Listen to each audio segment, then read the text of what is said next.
तो यहाँ पे हम लॉगिन कर लेते हैं ग्रुप डी के लिए। तो जहाँ से लॉगिन करते हैं, लॉगिन करने के बाद हम नीचे आएंगे तो यहाँ पे हमें कुछ डाटा मिलता है। उस डाटा में हमें सर्च करना है पीटी से रिगार्डिंग, और ये डाटा आरआरबी जब भी अपडेट करती है एग्ज़ाम के बारे में तो यहाँ होती है। तो देखिए यहाँ पे एक सर्च का ऑप्शन है।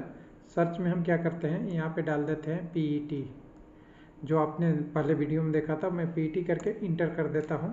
तो देखिए एक लाइन हाईलाइट हो गई है। इस लाइन में देखिएगा, यहाँ से इस कर्सर को आप देख सकते हैं, E call letter for PET can be seen only are. Hello दोस्त, आज से 2 दिन पहले हम लोग डिस्कस किए थे कि ग्रुप डी की रिजल्ट अपडेट हो रहा है।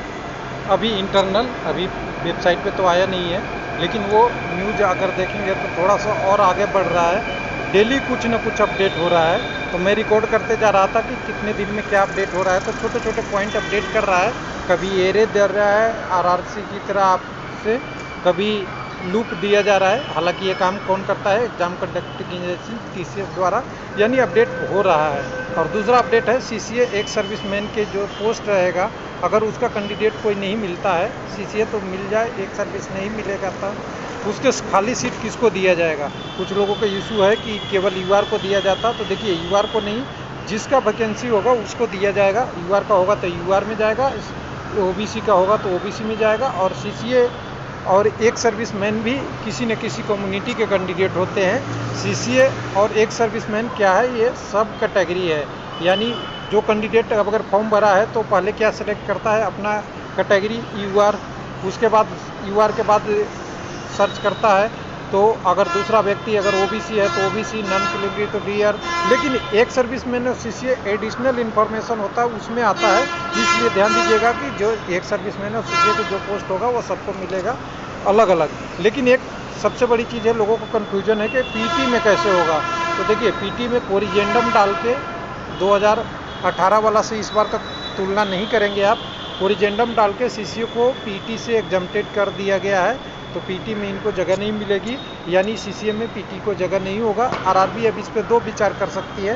पहला विचार ये कर सकती है कि जितनी वैकेंसी है उसके 3 गुना या उसके लमसम कैंडिडेट को बुला ले जो कैंडिडेट क्वालिफाई हो रहे हैं। लेकिन सीसीए वाली पोस्ट का हिसाब किताब जब होगा, जब डॉक्यूमेंट वेरिफिकेशन और मेडिकल एग्जामिनेशन की बात होगी तब, क्योंकि इनका लिए पीटी है नहीं। यानी जो कैंडिडेट 3 गुना बुलाए जाएंगे वो नॉर्मल के होंगे, और नॉर्मल से अगर ज़्यादा कैंडिडेट होंगे तो थोड़ा कटअप तो बढ़ेगा, लेकिन 3 गुना कैंडिडेट ले लेगा तो सफिशिएंट कैंडिडेट रहेंगे जो पीटी के लिए होंगे। तो पीटी में तो कैंडिडेट को बेनिफिट है नॉर्मल कैंडिडेट को कि ज़्यादा कैंडिडेट सेलेक्ट होंगे। या दूसरा कंडीशन क्या कर सकता है रेलवे, पहला कंडीशन तो हुआ कि सीसीए की जितनी पोस्ट है उसके लिए सीसीए का कैंडिडेट देख ले कि कितने सीसीए का है। अगर वो क्वालिफाई कर रहे हैं, जितनी वैकेंसी है उतना, तो पीटी में जितनी सीसीए की पोस्ट है, हर वैकेंसी का 20%, यानी किसी आरआरसी में अगर 1000 पोस्ट है तो 1000 के पोस्ट के अगेंस्ट 20% जो पोस्ट होता है, यानी करीब करीब 200 पोस्ट जो होगा वो 200 पोस्ट सीसीए के ले। इसके लिए 3 गुना कैंडिडेट को पीटी में नहीं बुलाए। लेकिन इतना मेहनत काम नहीं करेगा। 2 पे ऑप्शन पे नहीं जाएगा आरआरबी। 2 मतलब क्लोज कीजिए, 1 पे जाएगा, वो 3 गुना जनरली लेगा। हालांकि सब कुछ अधिकार आरआरसी के पास है, क्या करेगा। लेकिन जो अपडेट वाली बात थी तो उसके बाद में बात करते हैं अपडेट क्या हो रहा है। तो अपडेट देखने के लिए चलेंगे हम वेबसाइट पे ही। सारा चीज़ें हमने रिकॉर्ड करके रखा है एक एक करके। हमने कल वीडियो बनाया था, कब, जब बात किया था 26 अगस्त का। तो देखिए 26 अगस्त में अपडेट हुआ था सुबह 8 बजे। उसके बाद शाम को 4 बजे भी अपडेट हुआ है। और अपडेट क्या हुआ है तो इसमें एक एरे लगाया है वेबसाइट पे। क्या लगाया है, एरे लगाया, और एरे लगा के उसको लूप टेस्ट किया है।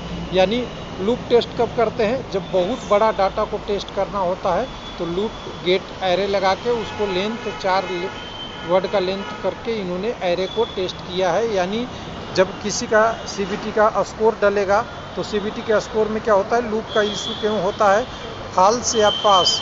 अगर सही हुआ तो पास, नहीं तो फेल।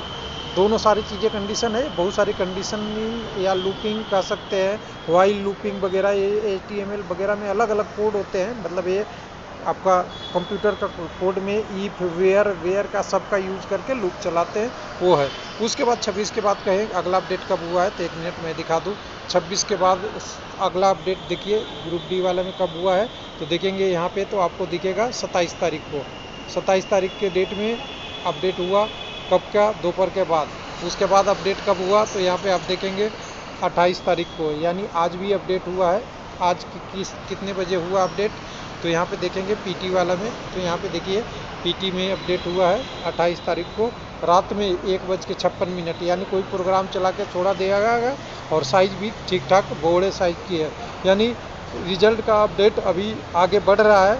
और ये जैसे ही आप तो 28 तारीख के बाद देखेंगे 29 तारीख में भी अपडेट है। यहाँ स्टोरेज में जाएंगे और स्टोरेज में जाके उसी सेशन से हम निकालेंगे डाटा।